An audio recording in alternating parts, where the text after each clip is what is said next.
Doug Faith with Legacy Capital. Jeff Greco, also with Legacy Capital. And today we're going to be talking about owner compensation. Obviously, a relevant and important topic. And in the previous video, we were talking about profitable partnerships and creating those partnerships. And an important component of that is figuring out fair compensation for you as the owner, as well as all of your partners. And I think especially in the real estate space, a common thing that we hear or a mistake that's made is it's like, hey, I'm going to partner with you. We're going to split things 50-50. And that's not necessarily the best way to go about things, because it collapses what we're going to distinguish here, but it collapses operational contributions and asset contributions. And this is important when you're looking at creating fair compensation for you and your partners, because it distinguishes between the different types of roles that you'll be doing.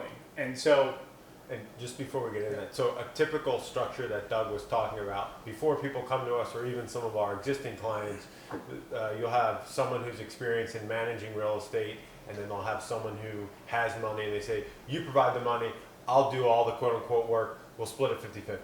Right. And not really more than that is figured out, but that's the idea, and they may or may not have anything in writing, but they're like, yeah, that makes a lot of sense, because the person with money wants to make more money, and the person who doesn't have money but knows how to manage real estate is thinking, if only I had money, everything would be great. And that typically works for, I don't know, a couple months, maybe even the first deal, and then things start to break down.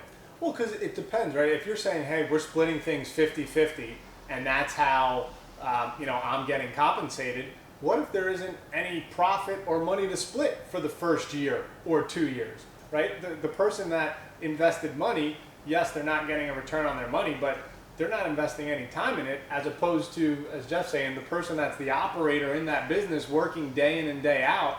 If they're working in that business for a year or two and not making any money, that's probably going to cause some issues. Right, because the person who has the money may have another job or already sitting on the money, so they may be feeding their family, having a house to live in, and then the operator who doesn't have any money or isn't figured out how they're getting money is saying, how am I making my house payment, how am I eating, how am I taking care of their family? Correct. And it only takes a little bit for that person to get annoyed, frustrated, and some heated discussions to take place. And look, in this example, so this is perfect, right? If you're saying it's going to be 50-50, essentially that's the ownership. So when we say asset, there's asset contributions that you're making, and then what you get from that is your ownership, right? And so it can be 50-50, but what about the person that's operating the business, that's in the business every day? They're making operational contributions to that business and should be getting compensated for that, or there should be a conversation about the contributions that they're making. How are they getting compensated? And look, we just wrote down a few examples for in sort of the real estate space, but right, an operational contribution could be doing the bookkeeping for the business. Another one could be if you're doing the construction or if you're managing construction. It could be managing the properties if you're acting as a property manager, or maybe you're an asset manager for the portfolio of properties that you have. If you were to go out in the marketplace and hire any of these operational roles, you would be needing to pay for that. So why would you not, just because you're a business owner, why would you not have an allocation or a stipend to compensate you for the operational roles that you're performing? Right, and the common concern is that business owners will say, yeah, I'm doing the bookkeeping or I'm managing the assets, but the business doesn't have any money. And so Doug and I aren't saying that even though we want you to understand and have a conversation about what the value of those services are, if you were to hire a third-party person, there are still ways to account for those services and keep how much someone has quote-unquote made, even if those funds don't get paid out. So as a simple example, if someone's doing the bookkeeping for the business, then it would take a third-party person $250 a month, and you did it for 10 months without getting a dollar paid to you, well then maybe having a $2,500 payment that's due to you when the business has money to pay you back is a way to solve for that and say, look, we're all acknowledging that I'm doing something of value, you're doing something of value, we don't have to pay it out right now, but let's at least account for it so nobody's saying, hey, I'm doing all this and you're doing all that. It's a way to true up Yes. what the owners are bringing, and it's also a way to really start to understand as your business grows, when you really do need to bring in a third party, what does a realistic budget look like for the things that we're currently doing? We may get to focus on other things like looking for deals or managing things at a higher level, but how much is it actually going to cost us to run this business? Absolutely. And so that's the operational side of things, but then there's the asset side and the asset contributions that you can make to the business. And so there could be a handful of different options for that. So one, probably the most common, is money, right? In the example that we gave where you're an operator and you're going to go partner with someone that's giving you money. But money could be an asset contribution.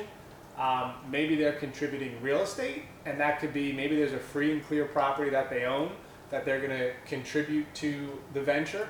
Or maybe for you, for bringing the deal to them and finding the deal, right? You're giving them that opportunity that's something that you're contributing to the partnership and want to be allocated appropriately for.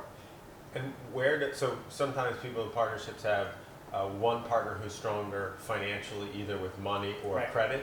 So if one of the partners has strong credit and they go to get a loan either from us or from someone else, where does credit fit in here? Is that an operational or an asset? Yeah, credit would be another example of an asset contribution, right? So, and that's something to consider when, right? Because you want to figure out, look, what are you contributing from an asset standpoint?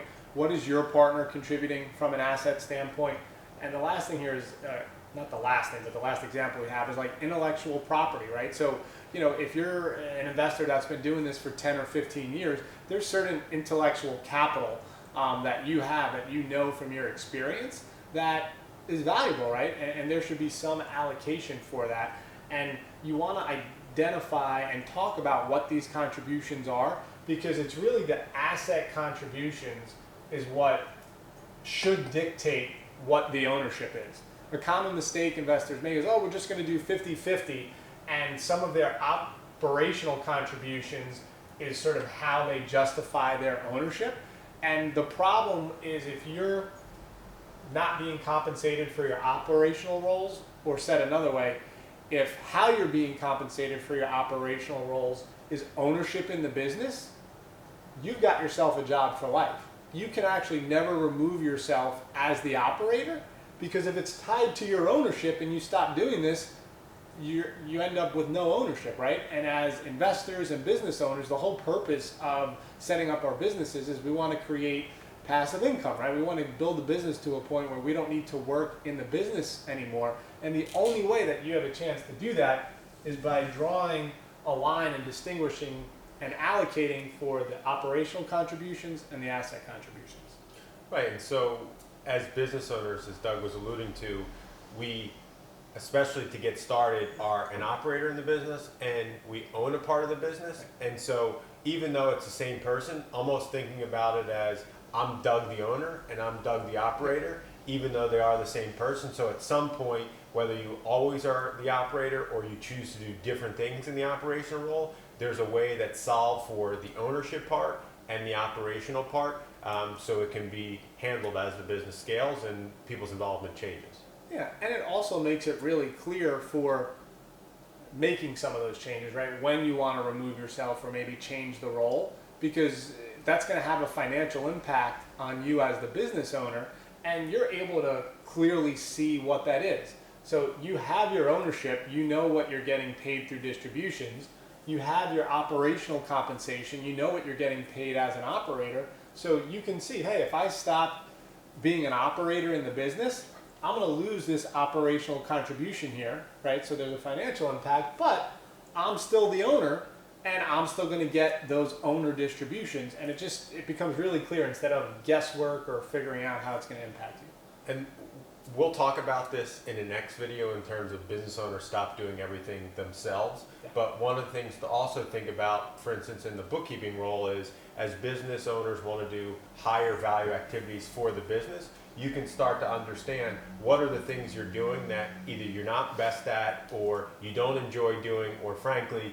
you could pay someone else to do and you could go do other things. For instance, could you go find more deals or could you exit a deal quicker or so forth. So when you have these operational contributions laid out and you attach a real true value to them, you can start to clearly say, okay, as the business grows and scales, what should I or we as the business owners really be focusing on to continue to maximize our earning potential?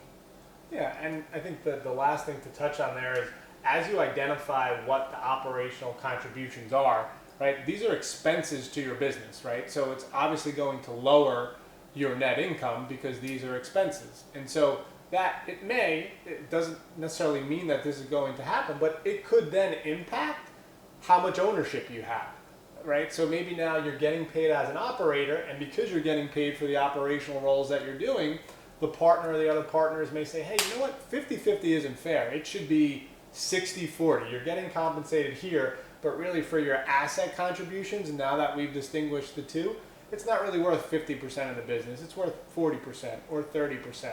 And so just because you're getting paid as an operator does not mean that your ownership needs to be decreased, but that is a possibility inside of this concept and philosophy of fair compensation for you as an operator and fair compensation for you as a business owner.